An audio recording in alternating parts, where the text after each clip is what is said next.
Daniel Ben-Simon, bonjour Boker Tov.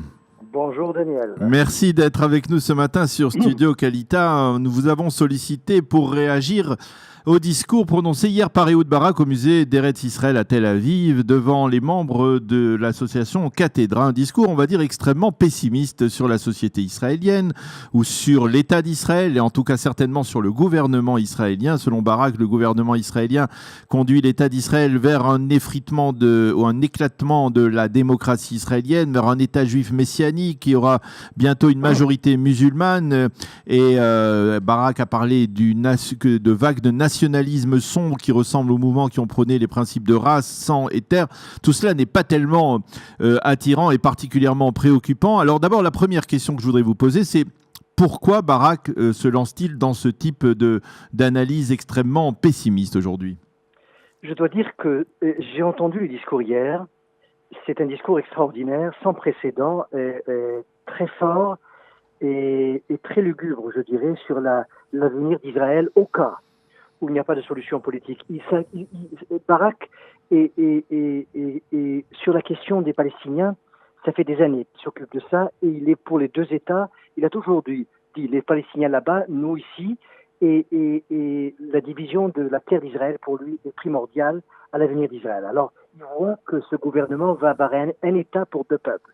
Et pour lui, c'est la fin du sionisme, mais il a dit ça dans des mots, je dois dire, très durs, très pessimistes. Au cas où il n'y a pas de solution, l'idée sioniste, le rêve sioniste, l'État d'Israël est en danger existentiel. Et là, je dois dire que beaucoup d'Israéliens sont arrivés à la conclusion, c'est parce que la politique de ce gouvernement va vers un État, comme vous le savez bien, Daniel.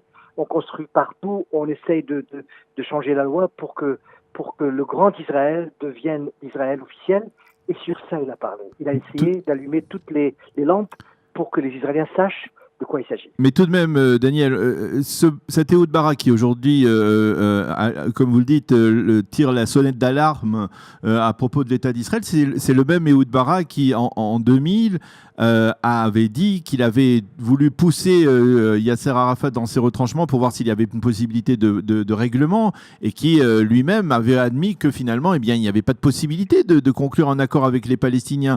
C'est le même Ehud Barak qui pourtant a été pendant 5 ans ou 4 ans, si je ne m'abuse, le ministre de la Défense de Binyamin Netanyahou qui le critique aujourd'hui. Qu'est-ce qui a changé ? Est-ce qu'il aurait quelques idées de retour politique sur le devant de la scène politique ou alors c'est véritablement une inquiétude idéologique profonde qui est le reflet d'un mouvement qui existe dans la société israélienne ? Et Daniel, Ehud Barak est un homme d'affaires aujourd'hui, il fait de l'argent, il aime l'argent, il voyage constamment, il aime la belle vie, il habite dans une des plus belles maisons d'Israël, à Tel Aviv, et c'est un homme, c'est un bon vivant, je dirais, mais de l'autre côté, c'est un homme qui est préoccupé par l'avenir d'Israël. C'est un monsieur ça fait déjà depuis l'âge de 17 ans jusqu'à l'âge de 60 ans, il était au service de l'armée militaire. Et je dirais que c'est un Ehud Barak qu'on connaît aujourd'hui qui parle d'Ehud Barak d'avant de devenir politicien. C'est vrai qu'il a dit qu'il n'y a pas d'espoir avec les Palestiniens en 2000 après Camp David, mais je crois qu'il essaie d'équilibrer, de balancer. Sa phrase qui a changé Israël. Il a dit il n'y a pas de partenaire. Vous vous rappelez de ça ? Oui, bien sûr, c'est pour ça. Alors comment se dire, s'il n'y a pas de partenaire, comment peut-on parvenir à un accord, eux ici, nous là-bas ? Ben écoutez, j'ai eu l'occasion à la Knesset... Ou le contraire, plutôt. J'ai eu l'occasion et de lui poser la question quand j'étais à la Knesset. Il était mon chef et je dois dire que c'était un dur. Il était avec Netanyahou à 100%. Et Ehud Barak ne cesse pas de changer, de se transformer. Et maintenant, je ne pense pas que c'est pour une carrière politique. Et il a 76 ans, il est en bonne forme, il veut jouer un rôle.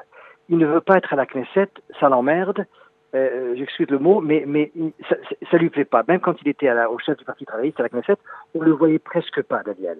Il était dehors constamment sur le terrain, mais ce qui l'intéresse, c'est le côté militaire, c'est se débarrasser de 5 millions de Palestiniens. C'est pour ça qu'il dit que s'il n'y a pas cette division, il y aura une majorité musulmane. Et là, mais ce qui m'a choqué hier, c'est le ton qui a fait cette nouvelle musique. Il était très dur, très lugubre, très pessimiste, et je crois que c'est ce qui va devenir le sujet de la presse ces prochains jours. Ehud Barak change de ton. Il veut pas être à la Knesset. Il veut pas être à la Knesset, mais il veut avoir un rôle. Il parle avec Gabay constamment, mais je pense pas que c'est la Knesset qui l'intéresse. C'est jouer un rôle pour couper Israël en deux, et sur la question géographique et surtout démographique. Est-ce que Ehud Barak est crédible à votre avis aujourd'hui? Parce que il a eu un parcours militaire brillant, mais il a eu un parcours politique extrêmement, on va dire, plutôt médiocre. Au sein du Parti travailliste, il a laissé des souvenirs extrêmement négatifs. C'est lui qui a quasiment enterré le Parti travailliste, qui a failli enterrer le Parti travailliste, en faisant sa scission avec le groupe Atzmaout. Donc, est-ce qu'aujourd'hui, la voix d'Ehud Barak a une chance de se faire entendre, et en tant que quoi il se fait entendre, elle pourrait se faire entendre? Daniel, puisqu'on est avec Kalita, je veux confier un secret. Oui. C'est possible? Oui, il n'y a pas de problème. C'est entre nous, oui. Il est resté très, je dirais pas très populaire, mais c'est le moins que je puisse dire. Il n'est pas populaire du tout. Ah oui. Au sein des Israéliens. Vous allez avec lui dans un restaurant, vous tournez avec lui dans la rue, à Tel Aviv, vous êtes avec lui. C'est incroyable. Incroyable combien les Israéliens ont changé d'avis sur ce monsieur qui était l'idole, qui était vraiment le fils unique du sionisme, si vous voulez, laïque. Et aujourd'hui, il tourne à Tel Aviv. Quand il est à Tel Aviv, quand il est là, la plupart du temps, il est dehors. Et je dois dire que il a changé, mais les Israéliens ne savent plus qui c'est Ehud Barak. J'étais dans son parti, je suis une des victimes de cette cassure. Oui, bien sûr. Le parti s'est cassé. Et je dois dire que votre question, elle est correcte. Qui est Ehud Barak, le vrai Ehud Barak, le réel? Je ne peux pas vous répondre à cette question.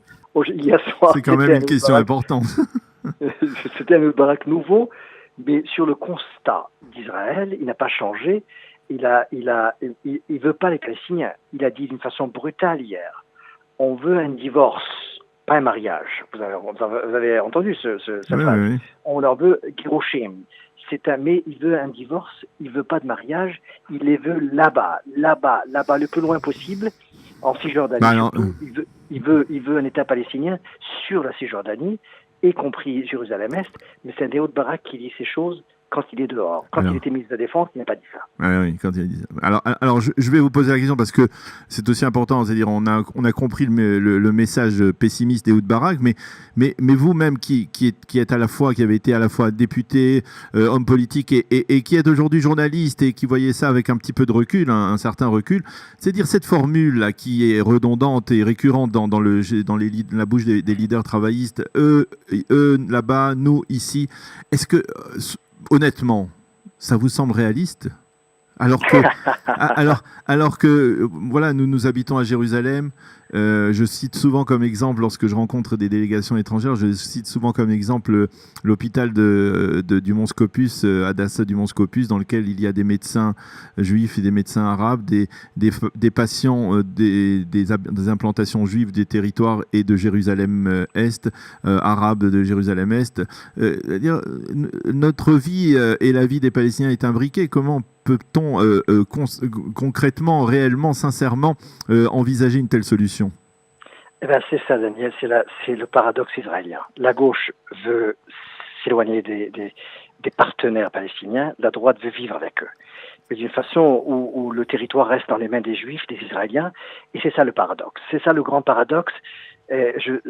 Écoutez, ce mélange juif-arabe, s'il est fait d'une façon démocratique, ça pourra marcher. Mais je ne veux pas vous dire quelque chose de très grave. Au cas où le gouvernement israélien annexe la Cisjordanie ou annexe pas une partie de facto, et les Palestiniens deviennent des sujets israéliens sans démocratie, sans droit de vote, ce sera un examen terrible pour la vie en Israël. C'est-à-dire la gauche n'acceptera pas ça. La gauche, je parle de 30 à 40% d'Israéliens qui ne pourront pas vivre de cette façon. Il faudrait trouver une solution qui pourrait donner aux Palestiniens, aux Arabes, de vivre ensemble à Jérusalem, à Tel Aviv, partout, mais de donner des droits démocratiques au cas où ils deviennent citoyens, je ne sais pas, jordaniens, palestiniens.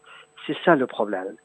On peut pas avoir ça des deux côtés et avoir une intégration des Palestiniens, mais sans leur donner des droits. Et je crois que c'est Barak qui parle surtout de ça.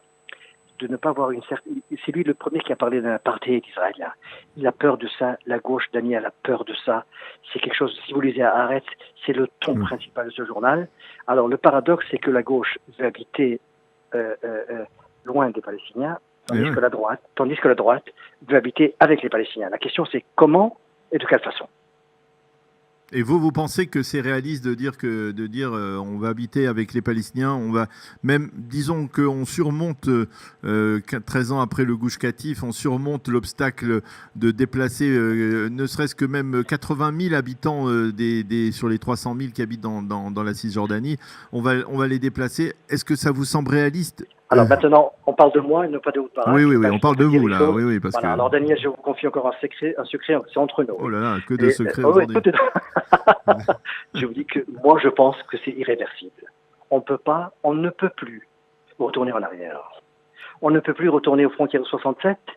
C'est pas parce que c'est pas juste, parce que c'est pas faisable. C'est pas réversible. Avec des centaines de milliers de Juifs qui habitent dans ces territoires. Qui sont devenus israéliens depuis 67, je dois dire que, Daniel, ce serait une mission impossible. Alors il faut trouver le moyen. Alors cette formule n'a pas de véritable valeur, cette formule eux là-bas, nous ici. Oui, vous me posez la question à moi. Oui. Moi, je pense que c'est irréversible. On ne peut pas retourner en arrière. On ne peut pas se débarrasser des centaines d'implantations. On ne peut pas faire le Gush Katif. Gush Katif, il y avait 8000 personnes. Oui, bien sûr. Aujourd'hui, on parle de centaines de milliers. Alors, il faut trouver une solution. Peut-être une certaine confédération qui pourrait permettre aux Palestiniens de vivre ici, et les Israéliens aussi, surtout avec une alliance avec la Jordanie. Il faut trouver quelque chose, il faut créer un modèle où tout le monde peut vivre ensemble, Daniel. Tout le monde peut vivre ensemble. Vous parlez de Jérusalem, vous parlez de l'hôpital Har HaTzofim, vous parlez de Ein Karem. C'est la plupart des patients sont des Palestiniens. Bien sûr. Sans ces hôpitaux, ils ne seraient plus là. La plupart seraient morts. Alors je dirais que je parle de Rambam aussi, pas seulement les hôpitaux, mais partout. C'est devenu une intégration incroyable juif-arabe, mais qu'il n'y ait pas de discrimination, qu'il n'y ait pas je cherche un modèle... justement, dans les hôpitaux, on peut dire que c'est un modèle d'intégration et de rassemblement, parce qu'il n'y a Alors, pas... si vous trouvez ce modèle et vous le copiez dans votre domaine de vie, on a gagné l'affaire. Ah oui. C'est surtout ça. Il faudrait quelque chose humain, politique, mais pas eux là-bas, nous là-bas. Ça marche pas. Ça, c'est très militaire. Et Ehud Barak reste toujours avec une mentalité très militaire, des fois même militariste. Et cette façon de dire eux là-bas, c'est pas gentil. C'est pas gentil de lancer des centaines de milliers, des millions de Palestiniens eux là-bas. Ils doivent avoir les mêmes services que les Israéliens. Ils doivent avoir les mêmes droits. Il faut trouver le moyen et la formule qui pourrait donner et aux Israéliens juifs et aux Palestiniens arabes et aux Arabes israéliens et aux Palestiniens une façon de vivre ensemble pour que le monsieur de Gaza puisse venir à l'hôpital à Jérusalem et se sentir chez lui à la maison malgré qu'il est palestinien. Il faut trouver ce modèle. Est-ce qu'on est là aujourd'hui? Est-ce qu'on va vers ça? Je ne sais pas, je ne suis pas sûr. Eh bien, Daniel Ben-Simon, merci beaucoup de nous avoir aidé à commenter ce discours d'Ehud Barak et de nous avoir aussi essayé de nous expliquer votre position qui n'est pas facile, effectivement, dans la conjoncture actuelle aujourd'hui. Voilà, merci. Surtout entre nous, oui, Daniel. Voilà, surtout entre nous. Entre nous. Oui. Merci beaucoup d'avoir été avec nous ce matin sur Studio Kalita et bonne journée. Shalom. Okay. Voilà, nous allons marquer une pause musicale et on se retrouve dans quelques instants avec le docteur Daniel Guggenheim pour sa chronique hebdomadaire, pour notre petit dialogue hebdomadaire sur l'économie israélienne avec plusieurs sujets à l'ordre du jour, des sujets que je vous suggère d'écouter attentivement puisqu'ils nous donnent toujours de très judicieux conseils pour mieux gérer, on va dire, les problèmes économiques que l'on peut rencontrer dans la société israélienne. Merci.